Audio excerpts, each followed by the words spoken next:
Em 1 Tessalonicenses, no capítulo 5 e no verso 23, Paulo diz que nós somos espírito, alma e corpo. O espírito é aquela parte de nós que tem consciência das coisas espirituais. A alma é aquela parte onde temos consciência de nós mesmos. E o corpo é aquela parte onde temos consciência do mundo natural, físico e tangível. É importante que a gente olhe para o ser humano como um ser integral. Paulo diz, e o Deus da paz o santifique inteiramente, espírito, alma e corpo. Esse é o ser inteiro. Muitas vezes supervalorizamos aquilo que é espiritual e menosprezamos aquilo que é natural.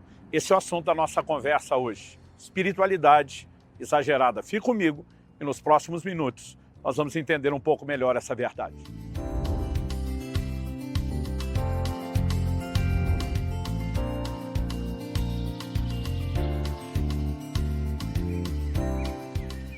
Estou hoje no centro de Calgary, no Canadá, passando para trazer mais uma palavra ao seu coração. O Senhor Jesus, numa conversa com Nicodemos, lá em João capítulo 3, fala a respeito da importância de nascer de novo, da necessidade de nascer de novo para se entrar no reino de Deus. Nicodemos pergunta, o Senhor está querendo dizer que eu vou entrar no ventre de mamãe e nascer outra vez? Jesus diz, não, o que é nascido da carne é carne, o que é nascido do espírito é espírito. Jesus está reconhecendo que somos seres espirituais, sem negar que também somos seres naturais. Ou seja, um dia nascemos naturalmente segundo a carne. Então precisamos de um novo nascimento no plano espiritual. Muitas vezes, como cristãos, podemos dizer que temos a bênção de enxergar a realidade do mundo espiritual, o que muitas pessoas estão vivendo alheias à vida de Deus não enxergam.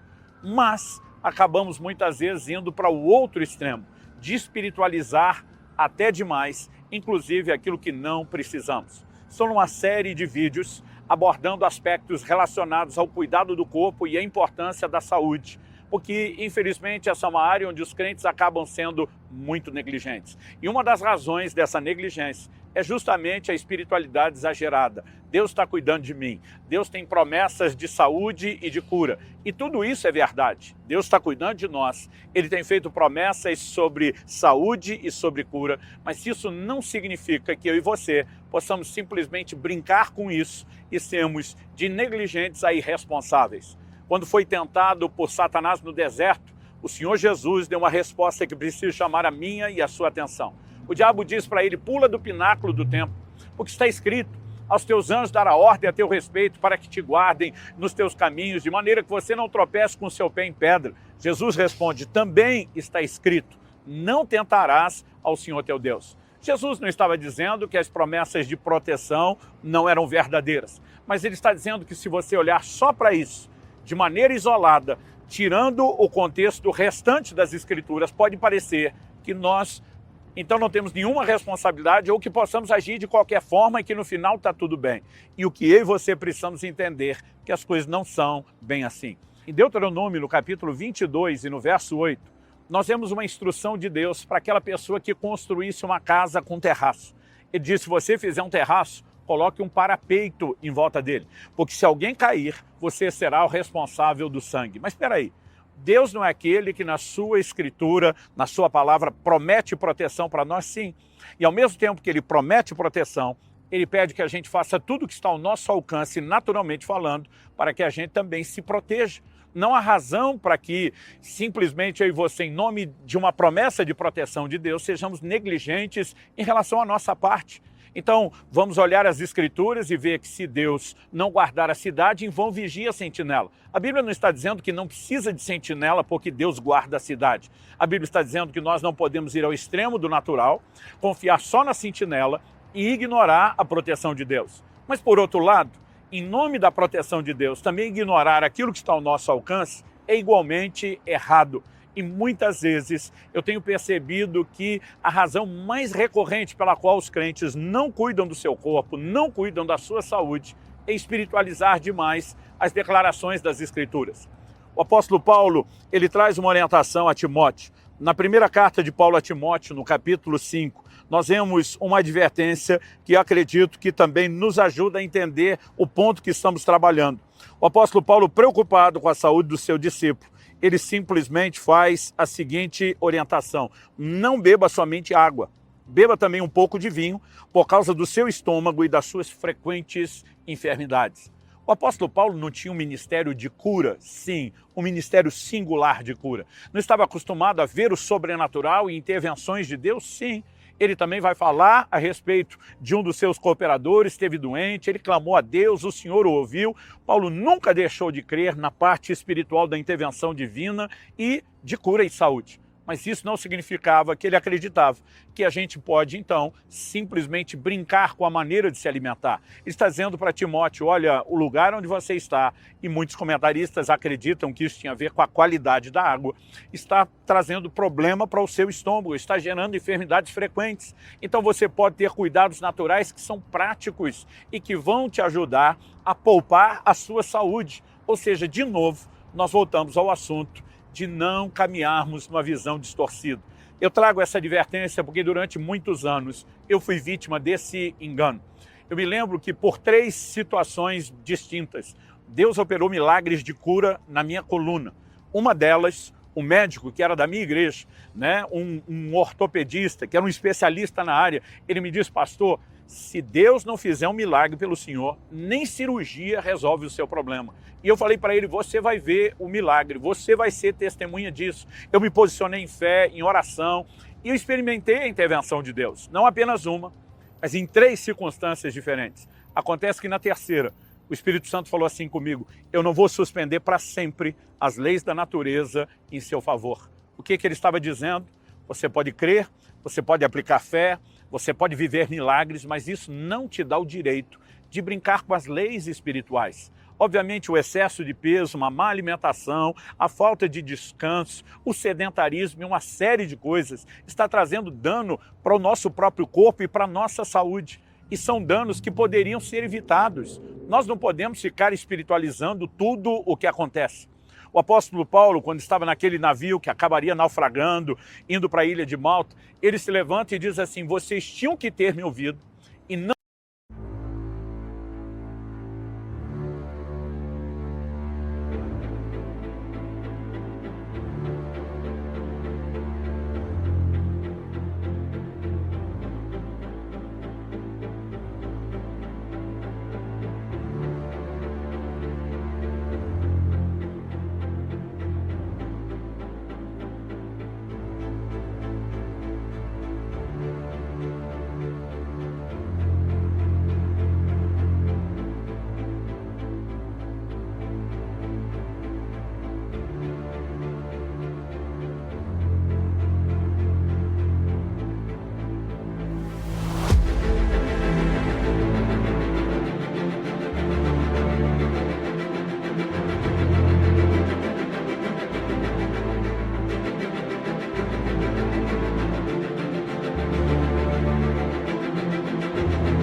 ter partido de Creta para evitar esse dano e perda.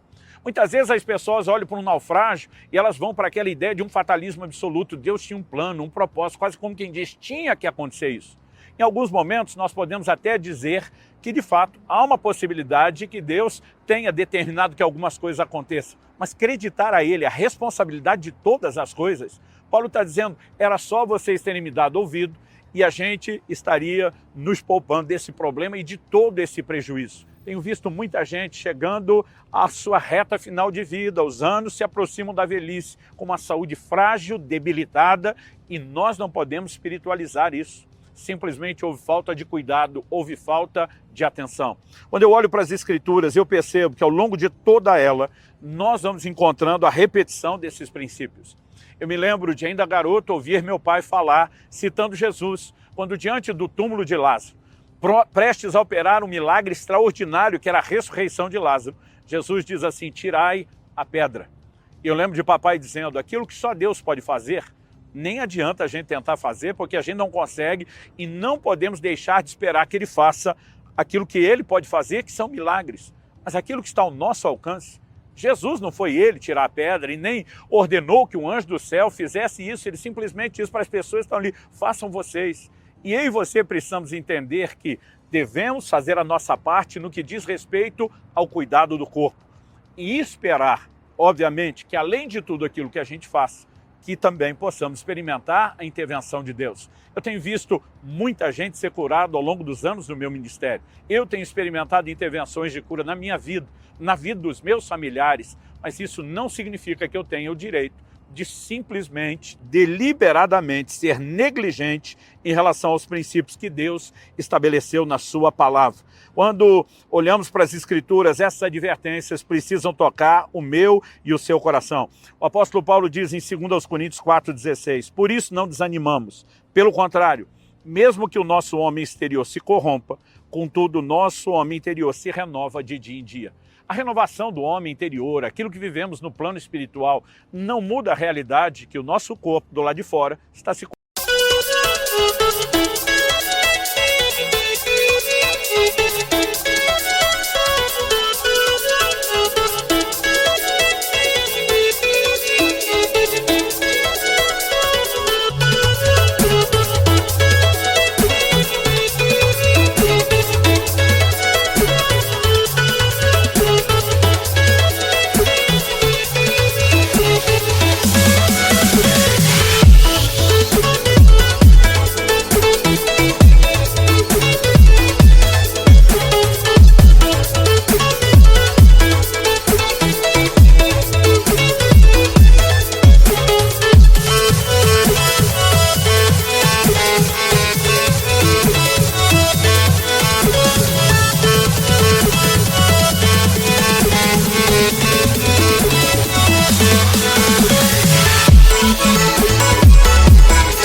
está se envelhecendo, né? É uma morte à prestação, num longo parcelamento, onde dia após dia o processo continua.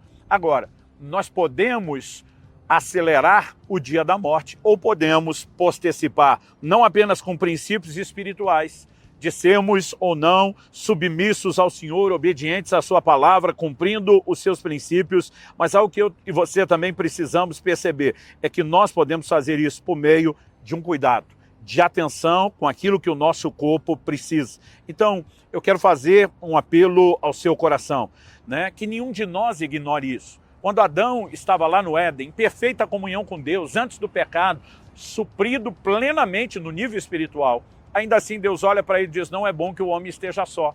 E providenciou uma companheira, uma esposa, para um nível relacional, para que ele fosse preenchido no nível emocional, ainda que espiritualmente estivesse tudo bem. Deus também disse, vocês podem comer de toda a árvore do jardim. Sim, Adão e Eva, em plena comunhão com Deus, precisavam comer, porque eles eram supridos no nível espiritual por essa comunhão com Deus, mas isso não significa que os corpos não precisariam de alimento. O próprio Jesus, a Bíblia diz que depois de 40 dias jejuando, ele teve fome. E a Bíblia não fala apenas de fome, Jesus teve sede, Jesus teve cansaço, Jesus precisava dormir, descansar, ele respeitava as leis naturais que limitam o nosso corpo. Então que Deus nos ajude a não colocá-lo do lado de fora, sem nunca andar em fé nas suas promessas e na possibilidade de viver suas intervenções, mas que também nenhum de nós migre para o outro extremo. Que, em nome das promessas de Deus, a gente acredite que possa ser negligente, irresponsável e acabar faltando, né, com o cumprimento daquilo que se espera de cada um de nós. Eu já vivi no lado extremo da obesidade, do sedentarismo, da falta de descanso, e Deus vem me corrigindo ao longo dos últimos anos. E além de aplicar esses princípios e procurar viver essas verdades, eu entendo agora, anos depois, a responsabilidade de transbordá-la. Então eu te peço uma atenção especial a isso, para que de fato a sua vida seja diferente e completa, não só no plano espiritual, mas também no natural. Deus te abençoe.